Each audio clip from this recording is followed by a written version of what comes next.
Sa mga pangenot na barata, sarong miyembro kan Gutierrez Factor Drug Group arestado sa bypass operation. Mag-ama erido sa pananaksak sa Milaor, Camarines Sur. Nawawarang parasira sa Catanduanes, gadanakan makua. Tindahan in party supply sa Tabaco City, nasulong. Asin. Groundbreaking ceremony kan duwang power substations, may sasbuling ng Sintulong Super Health Center sa Albay, Pigkundusir.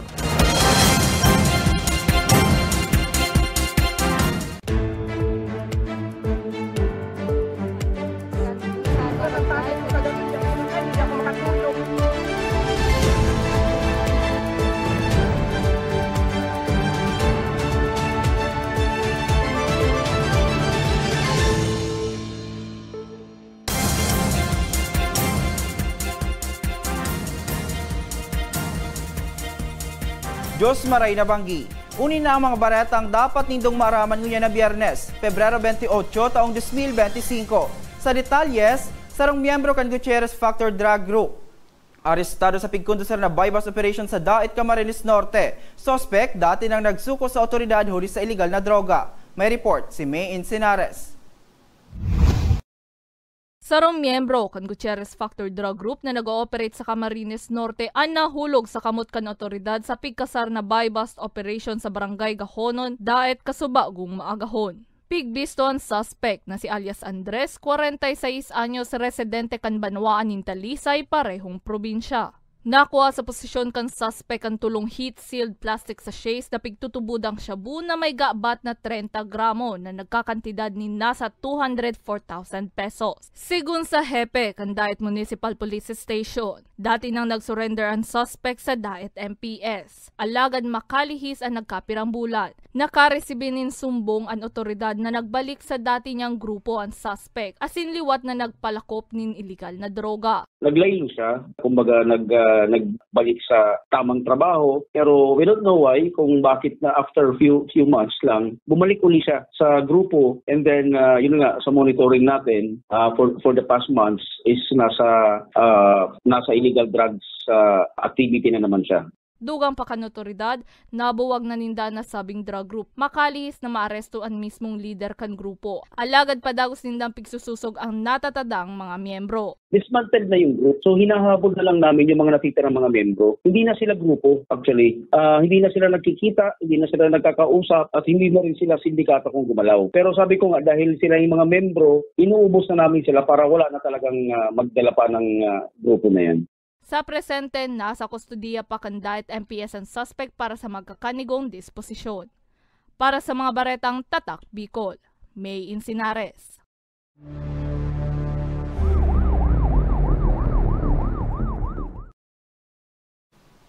Mag-ama erido sa pananaksak sa Milaor, Camarines Sur. Suspect pagsasabing may kaninang subuot sa pag-iisip. Uyaliwat si May Insinares.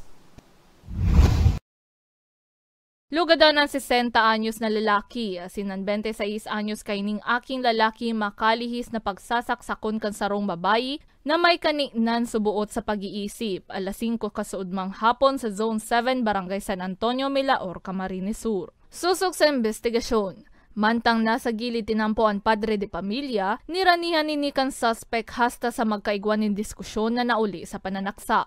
Pigbalo man kan aki kaini napugulan ng suspect, alagad maging siya ang sinaksak man. Maswerte sa nama na dai napuruhan ang mga biktima. Understanding lang po, personal na alitan ng suspect at saka ng victim.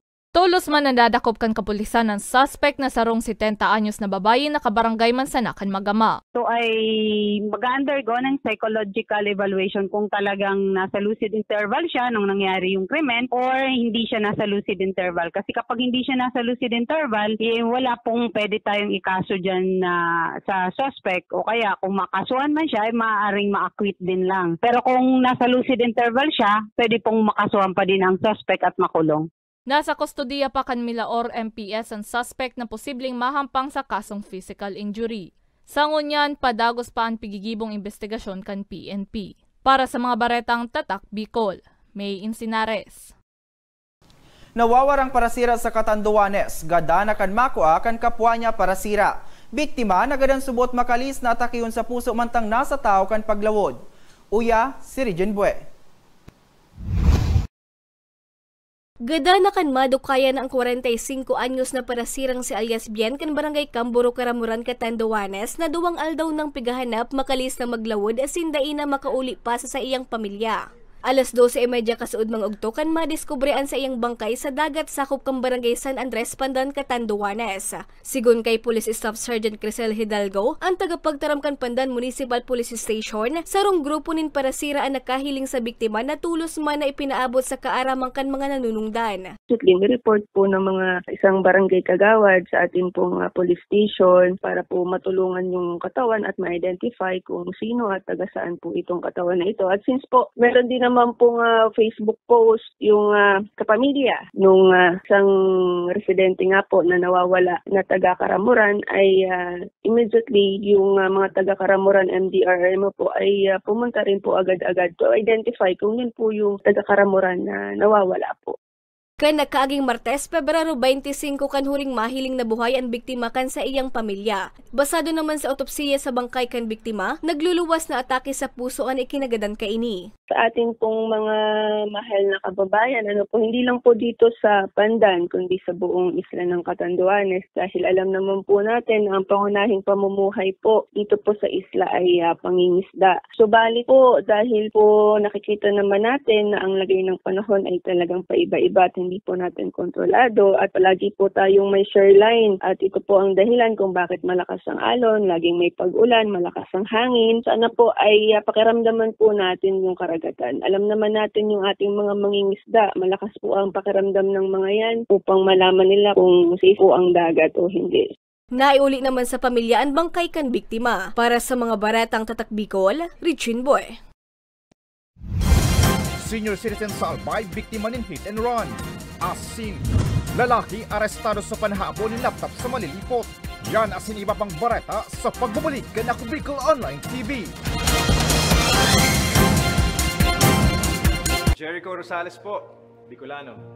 Munyan takaypuan, kitabang at kasurog sa edukasyon, sa kalusugan, at kabuhayan sa panahon ning sakuna. Ang Ako Bicol, katabang at kasurugta sa pagtaoki scholarship sa mga aki na nangangaypuan. Katabang at kasurugta sa kalusugan, kasurog sa pagpasar ni Eddie Garcia Law. Bilang ermano ng bawat Bicolano, ang kuya kong party list may plano. Kaya ang boto ko, Ako Bicol. 131 sa balota. Sabi nila, wala ka daw ginawa nung nakaupo ka sa Senado. Ano pinanindigan mo? Pinanindigan ni Senator Lito kaming mahihirap. Binigyan niya kami ng libreng tulong legal para umunlad. Gagawin ko ang lahat para magbayad sila. Kot! Ang sabi nila, artista ka lang. Ano bang magagawa ng isang action star? Marami nang nagawa si Senator Lito. At ang isa dito ay yung pag-aksyon niya para sa kapakanan naming mga manggagawa. Ang sabi nila, hindi ka daw nakapagtapos sa pag-aaral. Paano mo kami matutulungan? Hindi nga siya nakapagtapos, pero ginawa niya ang lahat para kami ay makagraduate na! Ilan lang yan sa maraming nagawa ni Senator Lito Lapid. Lito Lapid. Dumanas ka man ng hirap. Lahat ng sabi-sabi sa'yo, inaksyonan mo. Kung ako'y nakaahon, kaya nyo rin. Kaya natin lahat lumaban at umunlad. Tatak Lingkod Lapid, Supremo ng Senado. Lito Lapid, number 35 sa balota. Lito, Lito, Lito Lapid! Lito, Lito, Lito Lapid! Lito, Lito, Lito Lapid!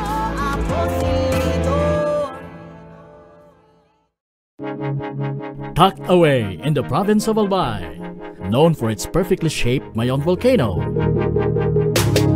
Misibis Bay Resort, a locally owned 5-hectare private island resort. The resort is ready for all those looking to balance tranquility and adventure. This tropical destination is where guests can either choose to relax under the palm trees or have an adventure under the sun.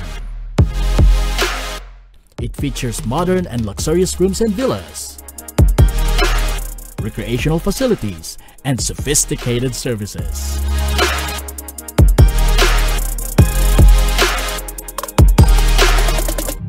Come and experience Mississippi's Bay Resort, your tropical island getaway.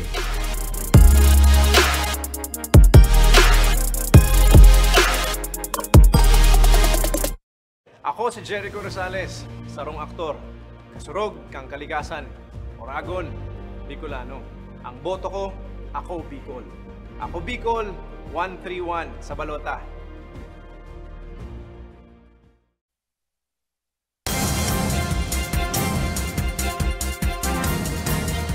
Nagbabalikan ako Bicol Online TV.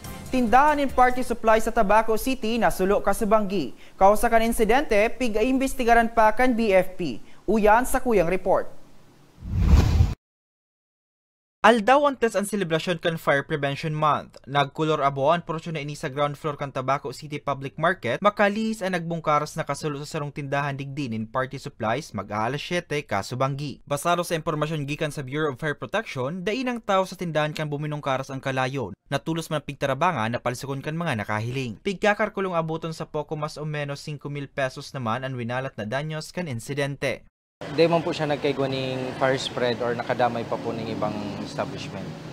So, base man po sa initial investigation ay ini po na nasulo na establishment ay saro pong mercantile occupancy. So, ang mga yaon po ay mga party goods and mga plastics. Katakod ka ini, nagpagiramduman ang BFP Tabaco sa publiko na mas maging alerto nga ni mabiktimanin kasulo. Siguro po piritang rumdumon po yung acronym na SAFE. Ibig sabihin ng SAFE, letter S, sound the alarm. Then, letter A, advise the nearest fire station. Letter F, fight fire. And E, evacuate. Okay po? Basado naman sa record, inian-inot na kasulo sa nasabing syudad. Para sa mga baretang Tatak Bicol, Hercules Barbacena.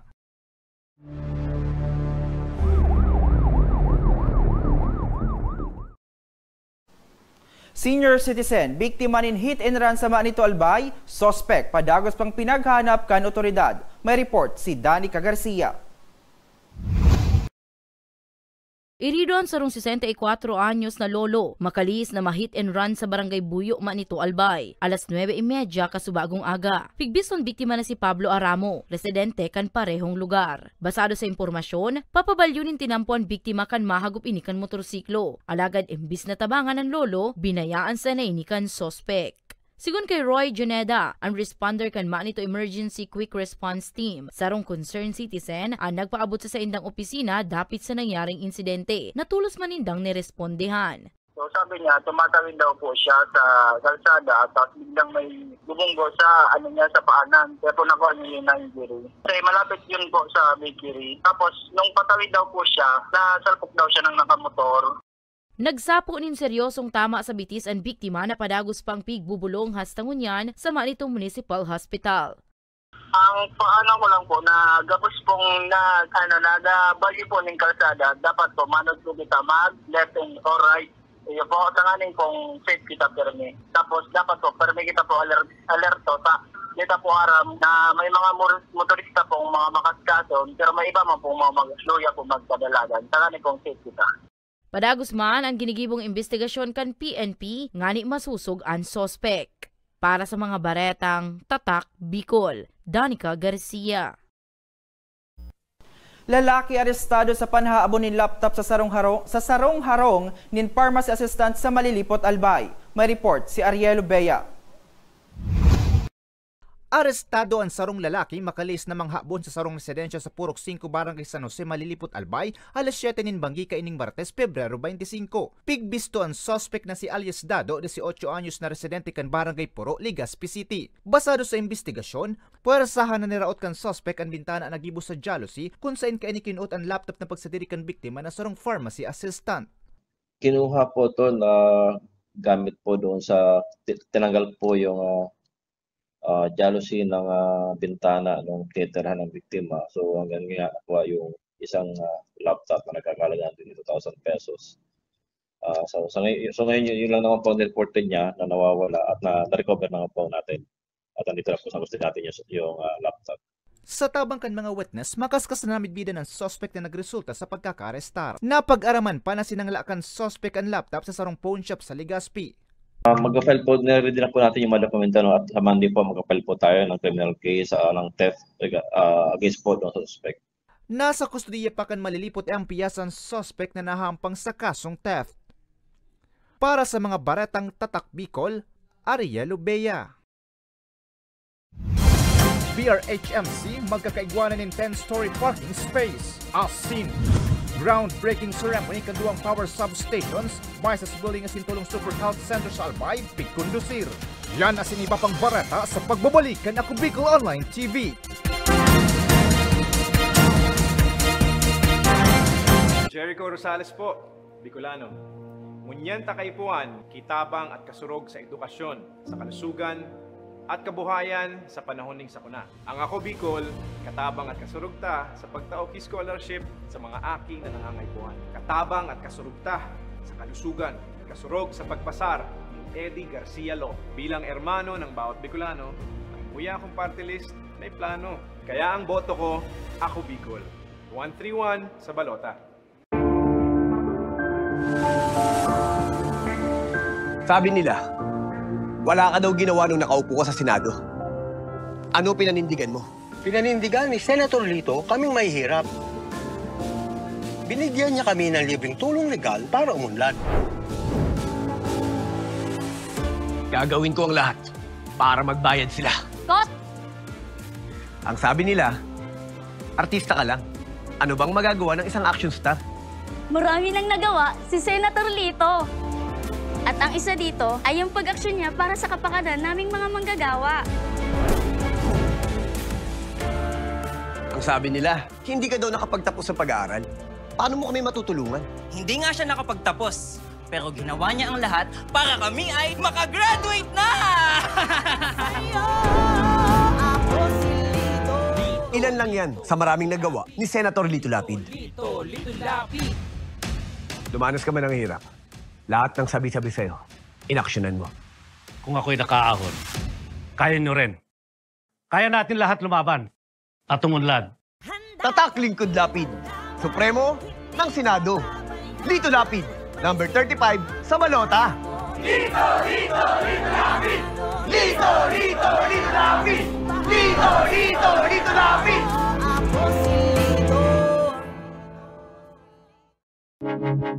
Tucked away in the province of Albay, known for its perfectly shaped Mayon volcano, Misibis Bay Resort, a locally owned 5-hectare private island resort.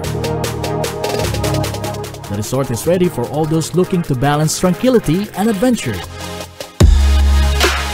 This tropical destination is where guests can either choose to relax under the palm trees or have an adventure under the sun. It features modern and luxurious rooms and villas, recreational facilities, and sophisticated services.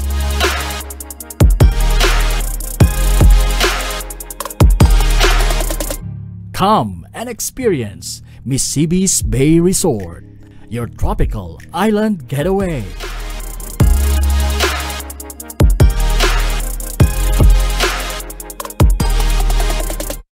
Ako si Jericho Rosales, sarong aktor.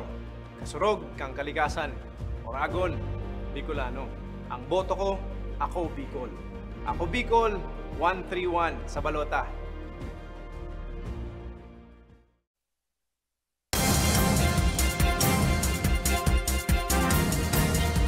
Nagbabalik ang Ako Bicol Online TV. Kasabay kampig kukonstruer na Legacy Hospital sa compound kan Bicol Regional Hospital and Medical Center, magkakaigwaman ininin 10 palapag na parking space na pwede daang magamit man na medical space in kaso magkaigwanin paglobo sa bilang kan mga pasyente. Ang bilog na detalye kaan ihatod ni Angeline Dagta. Pigpapasalamat ni Bicol Regional Hospital and Medical Center Director Dr. Eric Laborar ang inisyatibo kan Ako Bicol Party List na mamakaray ang serbisyo medikal sa Kabicolan sa paagi kan mga modernong pasilidad na pigkokonstruir na sa compound kan ospital. Arog kan 20-story Integrated Specialty Care and Wellness Hub, 10-story Women's and Childcare Specialty Center, asin ang 10-story ambulatory building na parte kan legacy projects ni Presidente Ferdinand Marcos Jr. Sigun sa direktor, in kasong matapos na ang mga proyektong ini, piglalauman man nindaan paglobo sa bilang kan mga pasyenteng mapaburulong sa saindang ospital. Kaya naman hinagad man daan ninda sa partido na kasabay kan mga pigkokonstruir na mga pasilidad, makaagad man ninda kulang parking space ang ospital na tulos man daang tinauan kasimbagan ni Congressman Zaldico asin ni House Speaker Martin Romualdez. Pagbibida niya, 10 palapag na parking space ang pigkokonstruir na ngunyan sa compound kan BRHMC na pwede man magamit bilang medical space in kasong magparadakol ang pasyente. Napag-usapan po namin, na-recommenda ko po yan kay Kong Sandy na kailangan ko po ng ganitong kaya po sila na-approve naman po na okay, susuporta po sila sa ganung concept. Kaya double purpose po yung itatayo nating parking na 10-story po dyan. In kaso, mangailangan ng additional space para sa mga pasyente, convertible po yung parking na yan para malagyan ng pasyente. Siguro naman kay Congressman Zaldi, pirming yaonan partido nga ni magtaong alalay sa mga kababayan na Bicolano urog na sa lado nin salud. Bicol region will be the fastest growing economy because of this. The usual kasi average is 6%. On the next 2-3 years, 5 years will be the double digit 10 in terms of growth. Tataas pa yan. Pero of course, magno-normalize siya na. Pero hindi na tayo palagi nasa second poorest region. No? I think we'll be on the first half in terms of economic progress. No? So, gaganda yung quality of jobs. Marami nang mag-aaral na mas, kasi malaking requirement. Kasi kung mag-aaral ka naman ng mga doktor, kung hindi mo naman walang work na available, abroad. So, tayo magiging manufacturer ng mga training ng mga doctors and nurses. Mientras tanto, piglalaoma na matatapos ang nasabing edipisyo sa taong 2028. Para sa mga baretang Tatak Bicol, Angeline Dagta. Pinanginotan kasudma ni Congressman L. Zaldico kan Ako Bicol Party List ang groundbreaking ceremony kan mga ipapakonstruwer na proyekto kan partido sa Albay. Araw kado ang power substations asin super health centers. Si Danica Garcia sa bilog na detalye. Pinanginotan ni Ako Bicol Party List Representative L. Zaldico ang groundbreaking ceremony kan duwang ikukonstruir na power substation sa Albay. Kasuudma kan formal na gibuon ang seremonya sa Barangay Dunaw, Ligao City, asin Barangay Kulyat sa Daraga. 2x20 megavolt amperes o MVA ang magiging kapasidad kan Ligao Substation na piglalaoma na mapakaray kan supply nin kuryente sa nasabing syudad. Napapakinabangan man magin sa banwaan nin Piuduran, Ginubatan, Uwas asin sa Bluyon. 1x20 MVA naman sa Daraga Substation na makakatabang man sa power requirements kan Bicol International Airport o BIA. Sigun kay ko, dakulawnan magiging bintay kaining mga proyekto urog na sa pag-angat sa buhay kan mga albayano na haloy nang nagsasakit sa mga maluyang supply nin kuryente sa probinsya. Being a first-class province, dahil po kita dapat namumroblema sa kuryente, dahil kita namumroblema sa trabaho, but because of man-made problems, because of our previous na mga namumuno. So, sana with this rehabilitation, with this swerte, data na po pagpabayan na maduman kita giraray sa darkness kang aleko kang electricity. Basic po ini, gabos na sa tuyang mga generation, gabos na sa tuyang aki, pamilya, makikinabang, winner po kita gabos. Labi man ang pasasalamat kan tagapagtaram kan Albay Electric Cooperative o ALECO sa suporta asin mga inisyatibo kan partido. The Albay Electric Cooperative is very much thankful of the government, especially the Ako Bicol Party List for kumbaga choosing the Albay Electric Cooperative na maging beneficiary nitong program nito because this is a subsidized project.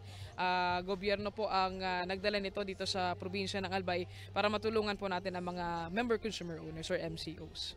Target na matapos ang mga nasabing substations sa laog nin 18 bulan. Pinanginotan man niko ang groundbreaking sa duwang super health centers na ikokonstruir sa barangay Iluluan, Kamalig, asin sa barangay Baskaran, Daraga, na pinondohan nin 187 million pesos. Sa Logan Super Health Centers, igwang makukuhang pharmacy, dental clinic, x-ray as in ultrasound, laboratory, birthing room as in consultation rooms. Magkakaigwaman ini nin dialysis treatment center, water treatment centers as in iba pa. Sigun kay ko, padagos ang pag-inguwa kan partido nga ni maitaw ang mga serbisyong makakatabang sa mga albayano. Urog na ang pagbusol nin mga proyekto sa lado nin salud.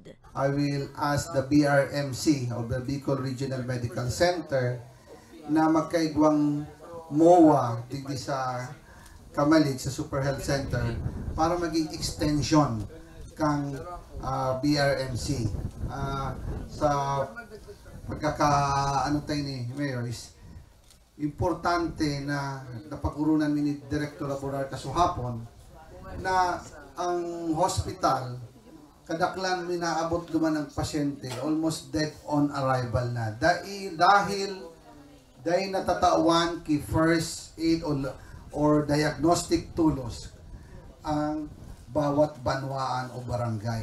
So sa pigigibot ta pong world-class or global hospital sa Bicol region.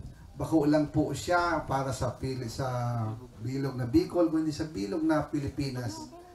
Bicol na po ang magkakaigwang pinakamagayon na hospital. Bako lang po kita nag-create long life para sa bawat Bicolano, sa bawat sa tuyang mamamayan na magkaigwang habang buhay. Ang gusto sabi ito per ma-extend ang buhay kang bawat Pilipino, bawat Bicolano. Mientras tanto, pinanginotan man niko ang groundbreaking ceremony kan ikukonstruir na meetings, incentives, conferences for education and sports o MICES building sa Barangay Tinago, Kamalig. Para sa mga baretang Tatak Bicol, Danica Garcia. Asin yan ang katereponan kan mga baretang naguno kan Ako Bicol News Team. Ako po si Hercules Barbacena. Salamat asin happy weekend!